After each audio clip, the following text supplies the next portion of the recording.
Hey West Village family, how's it going? Chris here, hanging out at the office with my buddy Matt. Give a little wave to the people, Matt. Show some love. You might remember Matt, you might remember his name, might remember his face.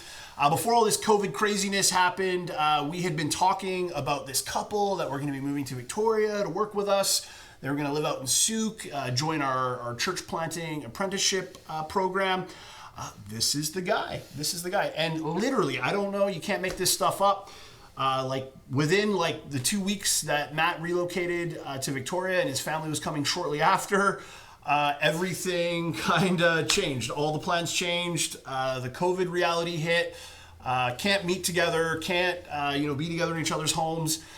And so our plan initially was to bring Matt and his family up to the front on a Sunday morning, and introduce them to everyone, and pray for them and start loving on them and start developing them. But obviously everything has kind of just been upended. And so we thought we'd take just a couple minutes to introduce you to Matt, and I'll let him introduce himself and his family to you just by way of video, so that we could at least kind of get their faces and their names out to the church family. And let you kind of know what's happening, that we haven't forgotten them, that it wasn't just an idea and it's kind of been put on pause. That, things are still moving. It looks very different, as you'll hear as we go through this interview, but we are still indeed working together and starting to figure out what does it look like to be on mission in Souk, and what does it look like to start just living as good missionaries out there and seeing people meet Jesus. So Matt, I'm going to turn it over to you. Why don't you just quickly kind of introduce yourself and introduce everyone to your family. Let us know who your family are. Yeah, so as Chris said, my name is Matt. My wife's name is Bree. We've been living in Metro Vancouver for the last 5 years. We had our daughter while we were living out in Surrey, North Delta area. She's 3 years old now. While we were in the midst of transitioning out here, we ended up having a baby boy as well named Joseph.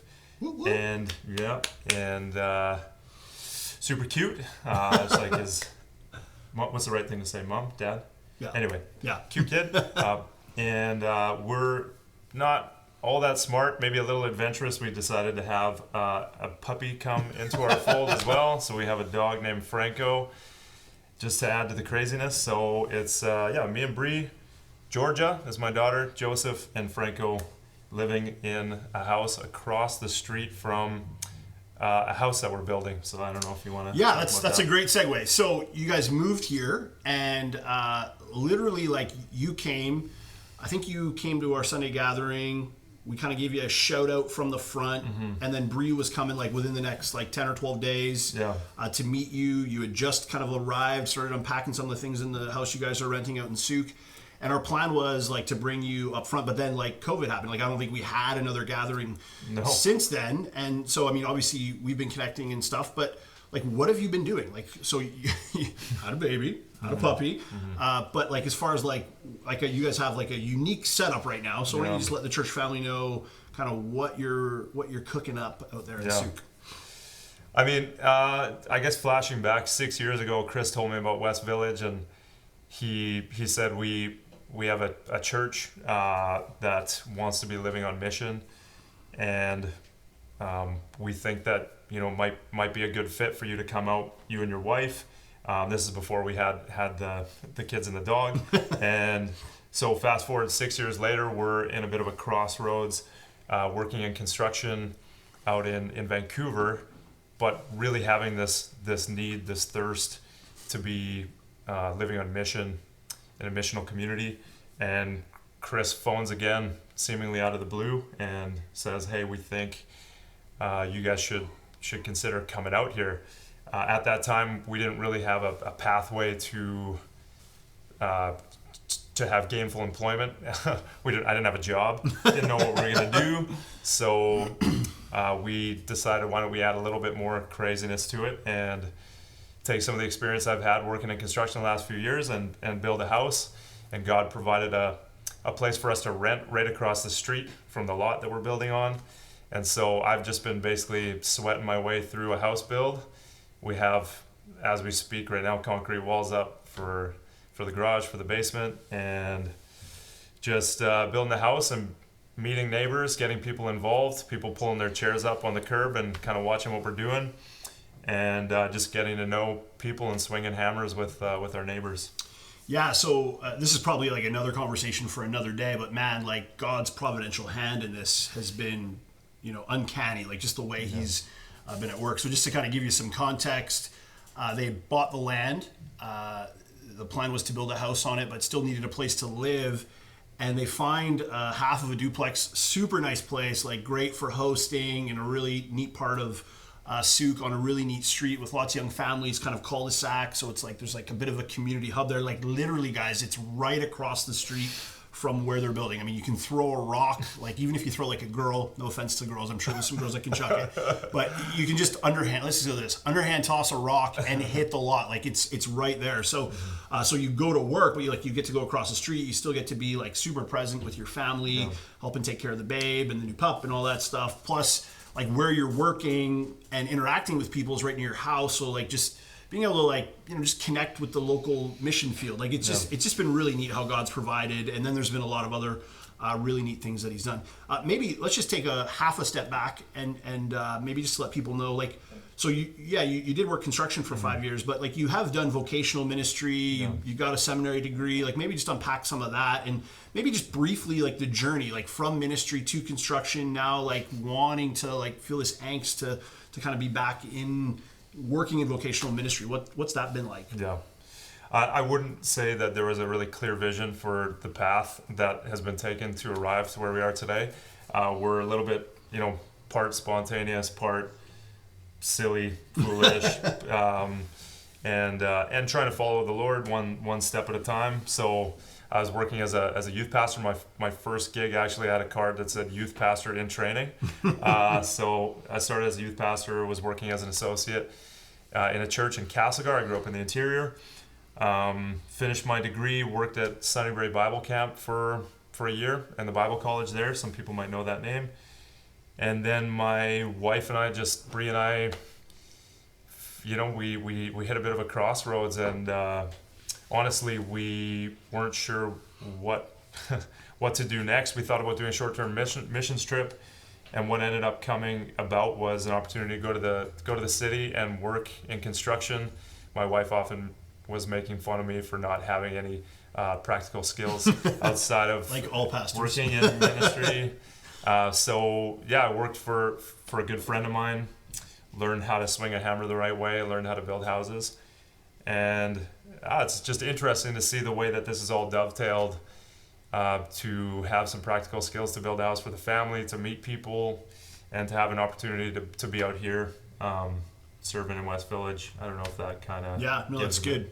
That's good. And I mean, I know from talking with you, like as you already said, we've been kind of running in the same circles for quite a while. So I know Jordan, who you worked with. Yeah. Even that shout out to Jordan. Yeah, Jordan Vantal. What's up, buddy? Even that season of your life, although you weren't like in vocational ministry, that business wasn't just about the bottom line. It was about mission. It was about loving and serving people, introducing people to Jesus, making disciples who make disciples.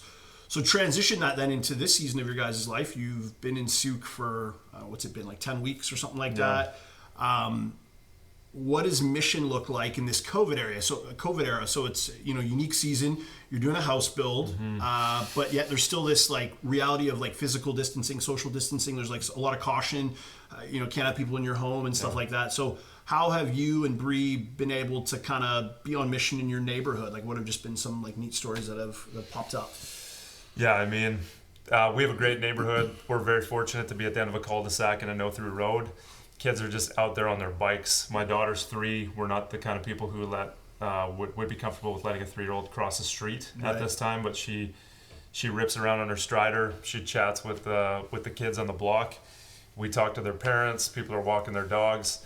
Once in a while, people are gathering around the curb of the cul-de-sac to have some socially distanced beverages with one another, and we just been getting to know one another. There's a builder literally 3 houses down from me who for the first time in 10 years has been without work. Job sites were freezing, and he had nowhere to put his guys, so he ended up coming over with a couple of employees and helped me bang up some forms for the foundation walls of our house. And inevitably you end up having a lot of meaningful chats. You get to know each other, you get to appreciate each other. A lot of wisecracks on the site, so you kind of break down a lot of those walls that typically guys would have to tear down kind of stone by stone over the years. Yeah. And so, yeah, we're getting to meet our neighbors and at a distance, but God has definitely provided a way for us to build community on our street. That's neat. One of the things I've really appreciated just in dialoguing with you guys is, even just this morning before we jumped on camera here, just saying, you made a comment, like, we kind of have made a commitment. If somebody wants to work here with us, we're willing to let them work here. And so, like, they're actually paying some people out of pocket to, like, come and hang and just because they just believe that, yes, we're wanting to build a house, and obviously, we've got to recover costs and we want to make money off this, but it's not about the bottom line. It's ultimately about Jesus, and we're willing to take some personal financial hits to have opportunities to have some intentional time and relationships and conversations with people, which I think is so connected to the heart of Jesus, but it's also so connected to the heart of, for us at West Village, what it looks like to be on mission. So I just think that's really cool. Now, okay, so you're in this church planting apprenticeship, and obviously, like, we were just kind of joking, like, I mean, everything we joked about the plan, everything had an asterisk beside it because we just didn't know how things were going to go, but even the asterisk didn't really account for this. And so, like, we're not really totally sure what apprenticeship looks like in this next season. We're starting to build some new structures, some new rhythms, just to get Matt and Bree connected into the church as much as we can. We are, working on some new structures and rhythms to make sure that these guys get cared for, developed, and want to just start moving in a direction. We don't want to wait until all this passes because we don't know what the future holds. So we're just going to move forward, kind of one step at a time, put one foot in front of the other. Like my line is always, how do you eat an elephant, right? One bite at a time. So we're just taking one bite at a time right now. No imminent plans for anything massive. Like at this point, it's like, come for Matt and Bree. This is year one. This is like, come here, get acclimated to Souk, get acclimated to Victoria, get acclimated to West Village. They're plugging into the community group out there, serving along with Caleb and Jenny Ray as best they can, again, in this season. And we're just kind of moving and starting to develop. So you're probably going to start seeing Matt. You'll see him like on video in our Sunday gathering, serving in different ways. You're going to be hearing from him as we launch some new missional initiatives in this COVID season. So we wanted to just take an opportunity to put him in front of the camera for you. And I'll close just by asking, like, how can people be praying for your family in this season? Yeah, I mean, ultimately, you can see the value in the relationships that the Lord is pulling together on our little street and in our community group. So we don't want to waste the opportunity that we have. It's a pretty unique season. We're asking ourselves, Bree and I have talked about it, is this normal, this kind of community that we're establishing with the people on our block? Is this kind of how people live on this street, or is this a COVID moment, as you've said a few times? So we want to take the opportunity that we have with the people in our lives and show them Jesus in whatever way that we can. So we don't want to be hasty about it, but we do want to represent Jesus. We want people to see Jesus in us. We want to be able to have those conversations where the gospel comes out in the forefront. And so any way that we can be ministering to people. My daughter insisted on baking cupcakes for someone's birthday that was on our street, which kind of felt awkward, like we shouldn't be giving cupcakes to our neighbors. It's like a terrorist move or something, but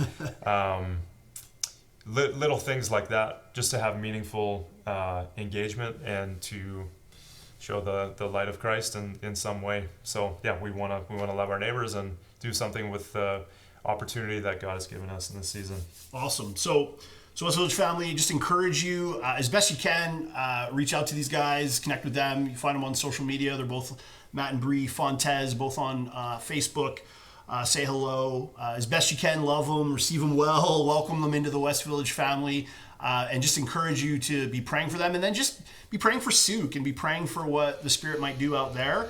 And then be on the lookout for new initiatives and new things that are happening in ways that you can get involved. So, hope you're doing well. We love you and we care about you, and looking forward to seeing you soon.